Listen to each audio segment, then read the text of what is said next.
नमस्कार दोस्तों, मैं कृष्णा कुमार आप सभी को विश्वरय आइडिया के यूट्यूब चैनल पर स्वागत करता हूं।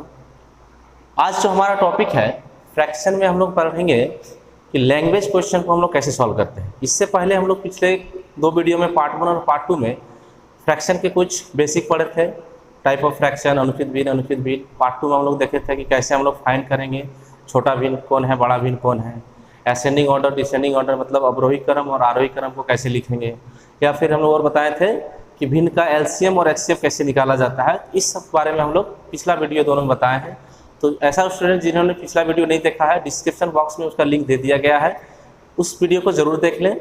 और आज का जो हम लोग का टॉपिक रहेगा, जैसे कि हम बताएं कि लैंग्वेज वाला क्वेश्चन। तो लैंग्वेज वाला क्वेश्चन मतलब देखिए किसी भी चैप्टर में लैंग्वेज वाला क्वेश्चन का बहुत ही महत्व होता है। कहने का मतलब क्या है कि एक होता है कि आपको खाना बन के मिला हुआ आपको खाना है, और एक है कि खाना बना के खाना है। दोनों में बहुत अंतर है। तो देखिए एक होता क्या कि जैसे पहले हम लोग दो वीडियो में पढ़े क्या कि इक्वेशन मेरा दिया हुआ था, जस्ट उसको हमको सॉल्व करना है, फ्रैक्शन जोड़ घटा गुना भागा जो करना है। लेकिन लैंग्वेज वाला क्वेश्चन में क्या हो जाता है कि पहले आपको इक्वेशन को बनाना होगा खुद से और तब हमको सॉल्व करना होगा। तो इसलिए इस वीडियो को अंत तक जरूर ध्यान से देखिए ताकि आपको इस तरह का लैंग्वेज वाला क्वेश्चन में कोई भी दिक्कत ना हो। तो चलिए हम लोग शुरू करते हैं आज का पहला क्वेश्चन लैंग्वेज वाला। चलिए जैसा कि देखिए हम लोग पहला क्वेश्चन आया है क्या कि 57 का 2/3 90 के 1/3 से कितना अधिक है। तो देखिए इसको सॉल्व करने से पहले हम ये बताना चाहेंगे कि जैसे देखिए आपको लैंग्वेज वाला क्वेश्चन में इस टाइप का बहुत सारा जगह दिखने को मिलेगा। कैसा कि 2/3, 1/3, 2/4, 3/4। तो आपको इसका एक फ्रैक्शन रूप लिखना है। जैसे मान लीजिए 2/3, तो 2/3 मतलब 2/3, 1/3 मतलब 1/3। मतलब आपको पढ़ने से ही लगेगा कि हाँ ये चीज़ कहा जा रहा है। जैसे 3/4 तो 3/4, 2/4 तो 2/4, ठीक है, 1/4 तो 1/4। तो ये थोड़ा सा ध्यान दीजिएगा क्योंकि लैंग्वेज वाला क्वेश्चन में इस टाइप का आपको फ्रैक्शन नहीं देके लैंग्वेज में ही कहेगा और उसको आपको इस रूप में लिखना है, ठीक है। तो चलिए हम लोग क्वेश्चन को सॉल्व करने की थोड़ा सा कोशिश करते हैं। कहा जा रहा है कि 57 का 2/3, देखिए 57 का 2/3 मतलब 2/3 हो गया। 90 के 1/3 से, 90 के 1/3 मतलब 1/3, ठीक है। चलिए अब थोड़ा सा क्या कहा जाए ध्यान दीजिए। का मतलब होता है गुना और के का एक ही बात है, उसका मतलब ही हो गया गुना। तो कहा जा रहा है आपको कि 57 का 2/3, तो इसको अगर हम लोग सॉल्व करते हैं तो ये निकलेगा 19 गुना 2 38, ठीक है। 90 का 1/3 इसको हम लोग सॉल्व करेंगे तो निकलेगा 30। अब आपको देखिए क्वेश्चन कहा गया था कि 57 का जो 2/3 निकलेगा यानी 38, 90 के 1/3 मतलब 30 से, मतलब इससे ये कितना अधिक है। तो इससे हमको इसको माइनस करेंगे तब पता चलेगा कि कितना ज्यादा है। तो 38 माइनस 30 8। तो मेरा आंसर जो हुआ 8 हुआ कि 57 का 2/3 90 के 1/3 से 8 अधिक है। तो लैंग्वेज वाला क्वेश्चन में देखिए आपको इसी तरह से करना है कि आपको एक लैंग्वेज का दे दिया गया, अब आपको पहले इक्वेशन को निकालना पड़ेगा और तब फिर आखिर में तो सिंप्लीफिकेशन ही है, जोड़ घटा गुना भागा यही आपको करना है। तो इस तरह से आपको समझ के सॉल्व करना है। चलिए हम लोग चलते हैं नेक्स्ट क्वेश्चन। चलिए जैसा कि दूसरा क्वेश्चन कहा जा रहा है कि यदि किसी संख्या में 33 घटाया जाए तो उसका मान संख्या के 5/8 के बराबर हो जाता है, वह संख्या क्या है। मतलब कोई एक ऐसा संख्या होगा जिसको उस संख्या में अगर हम 33 घटा देते हैं तो जो वैल्यू आएगा वही वैल्यू उस संख्या के 5/8 का होना चाहिए। तो वो कौन सा संख्या, मतलब हमको क्या होगा, कोई एक संख्या निकालना है। तो देखिए हमको सबसे पहले क्या करना होगा कि माना की संख्या बराबर x, माना की संख्या बराबर x, मतलब इस चीज को हमको निकालना है। Let be the number is x, x को हमको निकालना है। चलिए अब हम लोग पढ़ते हैं क्वेश्चन के साथ साथ क्या कंडीशन लगाया गया है। तो सबसे पहला कंडीशन है कि यदि किसी संख्या में, किसमें, संख्या में, तो x माने हैं, तो इस x में से अगर हम माइनस करेंगे कितना को, 33 को कर दिए, 33 माइनस हो गया, घटाया जाए तो उसका मान, मतलब घटाने पे कुछ तो मान आएगा, तो वो मान जो होगा किसके बराबर हो जाएगा, उस संख्या के 5/8, किस संख्या को जिसको हम लोग लेट किए हैं। तो x का 5/8 का जो मान होगा वही मान यहाँ पे घटाने पर भी आएगा। तो ये मेरा हो गया इक्वेशन। देखिए कि लैंग्वेज वाला क्वेश्चन में जैसे हम बार बार कहें कि बस ये चीज़ इंपॉर्टेंट है, आपको लैंग्वेज पढ़ के, क्वेश्चन को पढ़ के ये इक्वेशन आपको निकालना पड़ेगा। ये इक्वेशन जैसे निकल गया फिर तो आसान हो गया, फिर तो ये बच्चा वाला क्वेश्चन बने सर ये तो एकदम आसान है, लेकिन आसान है, ये अभी आसान क्वेश्चन ही है। जैसे जैसे क्वेश्चन का लेवल बढ़ेगा आपको सबसे पहला इंपॉर्टेंट चीज़ है कि इक्वेशन निकालना। तो जिस इक्वेशन निकालने के बाद तो आराम से आप सॉल्व कर सकते हैं। कैसे, ध्यान दीजिए कि x - 33 बराबर, ये का मतलब बार बार का है, का मतलब गुना होता है 5x/8। अब ये एक सिंपल इक्वेशन हो गया क्योंकि x का मान निकालना है, एक अननोन है, तो जिसको निकालना है वो एक तरफ, बाकी कांस्टेंट को दूसरी तरफ हम लोग करेंगे। ठीक है, तो ध्यान दीजिए x माइनस, क्योंकि इधर प्लस है इधर आएगा तो माइनस में आ जाएगा, 5x/8 बराबर इस 33 को हम लोग यहाँ लेके चले जाएंगे। अब देखिए इसको सॉल्व करना है, ये हो गया भिन्न का घटाव, यहाँ पे कुछ नहीं है तो 1 है, 8 और 1 का एलसीएम 8 होगा, 1 से 8 को डिवाइड करिएगा 8 होगा, 8 से x को गुना करेंगे 8x, तो 8x - 5x 3x बट्टा 8 बराबर हो जाएगा 33, ये 3 11 बार में कट जाएगा, तो x बराबर 88। मतलब 88 वह संख्या है जिसमें अगर हम 33 घटा देते हैं तो उतना ही मान आएगा जितना मान उसका 5/8 को अगर निकालते हैं तो। देखिए 88 में अगर हम 33 घटाएंगे 55 आएगा, और 88 का 5/8 निकालेंगे तब भी 55 ही निकलेगा। तो यानी ये 55 और ये 55 के आपस में बराबर है। तो क्वेश्चन में मेरा भी कहा गया था, तो आपको इस तरह से समझ के बनाना पड़ेगा। यहाँ पे ऑप्शन नंबर बी सही होगा। ठीक है, चलिए बढ़ते हम लोग आगे क्वेश्चन में, तीसरा नंबर में। चलिए जिस तीसरा क्वेश्चन कहा जा रहा है कि यदि किसी संख्या और उसके 5/8 भाग में अंतर 300 का है तो संख्या ज्ञात कीजिए। तो बनाने से पहले आप लोग को बोलना चाहेंगे कि वीडियो थोड़ा सा पॉज करके इसको बनाने की कोशिश करें। चलिए आशा करते हैं कि आप लोग किए होंगे, तो जिसका सॉल्व हो गया हो तो अच्छी बात है, जिसका नहीं हुआ थोड़ा सा फिर से देख लीजिए, समझ लीजिए। कहा जा रहा है कि यदि किसी संख्या, और संख्या को निकालने कहा जा रहा है, तो यहाँ भी हमको वही करना पड़ेगा, let the number be is x। तो माना की संख्या बराबर x, माना की संख्या बराबर x। ठीक है, तो x और उसके 5/8 किसका, x का ही, तो x का 5/8 निकालेंगे तो 5x/8 निकलेगा। तो क्वेश्चन कह रहा है कि संख्या मतलब x और उसके 5x/8 इस दोनों का जो अंतर है, डिफरेंस है, वो 300 है। तो बस यही इंपॉर्टेंट है, बार बार कहा जा रहा है कि ये चीज़ इंपॉर्टेंट है। ये अगर आप निकाल लिए तो आप आराम से उसको सॉल्व कर लीजिएगा। बस इसको सॉल्व करना कैसे, 8x - 5x, 3x/8 बराबर 300, ऊपर ऊपर कटता है 100 बार में ही कट जाएगा, तो x बराबर क्या हो जाएगा, क्रॉस गुना होता है 8 × 100 800, मतलब वो जो संख्या है मेरा वो 800 होगा, ऑप्शन नंबर बी। ठीक है, चलिए चलते हैं हम लोग नेक्स्ट क्वेश्चन में। चलिए जैसा कि चौथा क्वेश्चन हम लोग के पास है कि राम अपनी आय का 1/3 भाग रहने में, 1/8 भाग कपड़े में तथा 1/10 भाग दान में खर्च करता है। यदि उसके पास 318 रुपये बचते हैं तो उसकी आय ज्ञात कीजिए। देखिए एक चीज़ ध्यान दीजिएगा कि जो खर्चा हो रहा है या जो भाई बचा रहा है, जो भी खर्चा कर रहा है, जिसमें भी हो रहा है, वो सभी आय से, मतलब जितना इनकम करेगा उसी में से आदमी खर्चा करेगा ना। तो कहने का मतलब क्या है, तो हमको इस आय को निकालना है। तो माना कि आय बराबर x, एक मिनट के लिए लोग मान लीजिए कि माना कि राम की आय बराबर x रुपया है, तो वो इसी x रुपया में से ही सारा जगह खर्चा करेगा। x का कुछ भाग कहीं पे करेगा, फिर कुछ भाग कहीं करेगा और कुछ भाग फिर कहीं करेगा।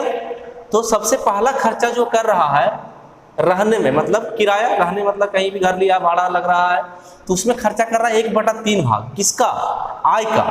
तो रहने में खर्च, रहने में खर्च कितना हो रहा है, 1/3 मतलब x/3 भाग, x का 1/3 मतलब x/3 ही होगा।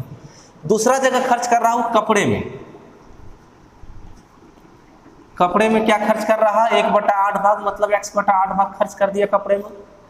फिर तथा 1/10 भाग दान, मतलब वो आदमी दान भी कुछ कर रहा है, कितना कर रहा है, 1/10 भाग मतलब x/10 भाग। तो ध्यान दीजिए, इतना खर्चा करने के बाद भी उसके पास कुछ रुपया बचता है, 318 रुपया। तो देखिए एक चीज़ ध्यान दीजिए कि ये जो x रुपया कमाया उसी में से ही वो खर्चा भी कर रहा है और बचा रहा था। तो इसका मतलब क्या होता है कि इतना के बराबर क्या होना चाहिए, सभी खर्चा प्लस बचत। मान के चलिए आपको 50 रुपया घर से कॉलेज आने के लिए मिला, तो आप क्या किए कि सबसे पहले गाड़ी भाड़ा 10 रुपया दिए, नाश्ता किए 10 रुपया का, प्लस कुछ आप बचा भी लिए। तो इसका मतलब क्या होता है कि आपको जो 50 रुपया मिला था उसी 50 रुपया में से ही हमको खर्चा अगर घर में मांगा जाए तो उस 50 रुपया का आपको मिलाना पड़ेगा। तो 50 बराबर क्या हो गया कि 10 रुपया हमको भाड़ा लगा, 15 रुपया का हम खाना खाएं, 5 रुपया हम दान कर दिए, और तब मेरे पास और कितना बच रहा है, 10, 15, 25 और 5, 30 और भी 20 रुपये मेरे पास बच रहा है। तो इस सभी को जोड़ने पर 50 रुपये के बराबर होना चाहिए, क्योंकि यही खर्चा और बचत मिला के मेरा आय है। तो यहीं पे हमको इस तरीका से इसको बनाना पड़ेगा। क्या, ध्यान दीजिए, इसको थोड़ा सा मिटा दे रहे हैं। क्या करना होगा कि इसका टोटल इनकम है x रुपया, अब इसी x में सभी खर्चा कर रहा प्लस बचा रहा, तो ये x के बराबर ही होना चाहिए सारा खर्चा और बचत। तो x/3 plus x/8 plus x/10 plus 318 रुपया, मतलब ये खर्चा और ये खर्चा प्लस ये बचत मिला के x रुपया के बराबर होना चाहिए। तो यही उसका इंपॉर्टेंट इक्वेशन हुआ। ये जिसका निकल गया वो आराम से फिर सॉल्व कर सकता है। ध्यान दीजिए कैसे, सभी x को हम लोग एक तरफ कर लेते हैं एक बार, x minus x/3 minus x/8 minus x/10, क्योंकि सारा बराबर के उधर है और 318 को उधर ही रहने देते हैं, यहाँ भी कुछ नहीं तो 1 दे दिए। 1, 3, 8 और 10 का जो एलसीएम निकलेगा वो कितना निकल जाएगा, निकाल लीजिए। देखिए 3, 8 और 10 का 2 बार में चलेगा, 4, 5 गुना करिए, 3 गुना 2 6, 6 गुना 4 24 और 5 120, एलसीएम हो गया 120। ठीक है, उसके बाद देखिए 120x माइनस 40 बार में कटेगा तो 40x, 15 बार में कटेगा मतलब 15x, और 12 बार में कटेगा मतलब 12x बराबर 318। देखिए ये माइनस है, ये माइनस है, ये माइनस, इस सभी को एक बार आपस में जोड़ लेते हैं। तो 40 और 15 55 और 12 67, 120 माइनस 67 कितना हो जाएगा, 57। ठीक है, थोड़ा सा बगल में लिखते हैं, जगह कम है। 120x और इस सभी माइनस को आपस में जोड़े तो माइनस 67x बटा 120 और बराबर में जो 318 है वो रहने दिए। इसको माइनस करिए, कितना हो जाएगा 53।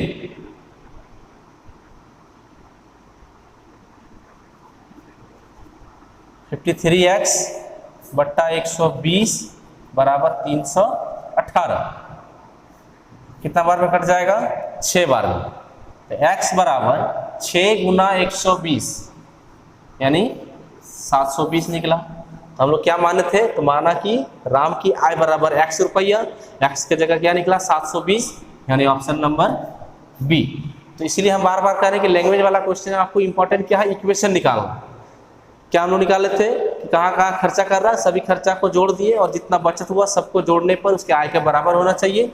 बस ये इंपॉर्टेंट है, ये जो निकालने सीख गया बाकी सॉल्व करना आसान है। ठीक है, चलिए नेक्स्ट क्वेश्चन चलते हैं हम लोग। चलिए, जैसा कि इस क्वेश्चन को थोड़ा ध्यान दीजिए। अब बात हो रहा है भिन्न पर। कहा जा रहा है किसी भिन्न का हर उसके अंश से 11 अधिक है। इस भिन्न के अंश तथा हर दोनों में 8 जोड़ने पर 3/4 प्राप्त होता है, तो भिन्न क्या होगी। एक चीज ध्यान देना, आपको क्या निकालना गया है, भिन्न। और भिन्न को आप जब भी लेट करिएगा, माना कि भिन्न बराबर अगर हम लोग लेट करते हैं तो हमेशा p/q मतलब अंश और हर के रूप में ही हम लोग लेट करेंगे। मतलब x/y, p/q, a/b, मतलब कोई भी रेशियो के फॉर्म में ही, जिसको कि हम लोग अंश तथा हर के रूप में लिख सके, क्योंकि भिन्न जब भी बात होता है तो अंश और हर के रूप में ही बात होगा। तो अब हम लोग चलते हैं क्वेश्चन में। क्या कहा जा रहा है कि किसी भिन्न का हर मतलब कौन वाला, y या नीचे वाला, उसके अंश से, मतलब x से 11 अधिक है। तो एक इमेजिन करिए कि ऐसा भिन्न कहा जा रहा है कि जिसका हर जो होगा, मतलब नीचे वाला जो संख्या होगा ऊपर वाले संख्या से 11 अधिक होगा। मतलब अगर जैसे ऑप्शन में देख लीजिए, एक 26 है तो दूसरा 37 है, एक 25 है दूसरा 36 है, 15 है तो 26 है, 11 है तो 22 है। मतलब देखिए सब आपस में 11 ज़्यादा है, तो आपको कहा भी जा रहा है कि 11 ज़्यादा होना चाहिए। तो हम लोग कैसे लिखेंगे, लेट कैसे करेंगे, तो माना कि अंश बराबर x लिखे हैं, जैसे कि माना कि अंश बराबर x और हर बराबर y माने हैं, हर बराबर y तो माने हैं, लेकिन y को हम लोग क्या लिखेंगे, x प्लस 11। y की जगह पर क्या लिखेंगे, x प्लस 11। क्यों, क्योंकि x तो x ही है अंश, लेकिन जब हर को हमको क्या पता है कि इस अंश से 11 अधिक होना चाहिए। मतलब यहाँ पे जो भी मान होगा उससे 11 मेरा y के जगह पे होना चाहिए। मतलब क्या हम लोग बोल सकते हैं कि अगर ये 10 है तो 21 है, ये 15 है तो 26 है, 20 है तो 31 है। तो लेकिन हम लोग डायरेक्ट तो लिख नहीं सकते, इसलिए हम लोग क्या किए कि माना कि क्या किस तरह से कि अंश अगर x है तो हर मेरा x प्लस 11 है। ये हम लोग लेट करके लिखे हैं। ठीक है, अब क्वेश्चन आगे पढ़ते हैं। इस थोड़ा सा इसको हम लोग ऑप्शन को मिटा के इस जगह पे लिखते हैं ताकि बनाने का जगह मिले। क्या लिखे थे कि अंश था x और हर था x प्लस 11।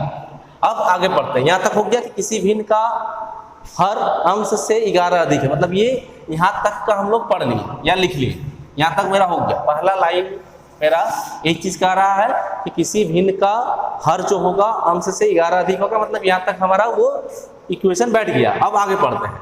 इस भिन्न के अंश तथा हर, इस भिन्न के अंश तथा हर दोनों में 8 जोड़ना है।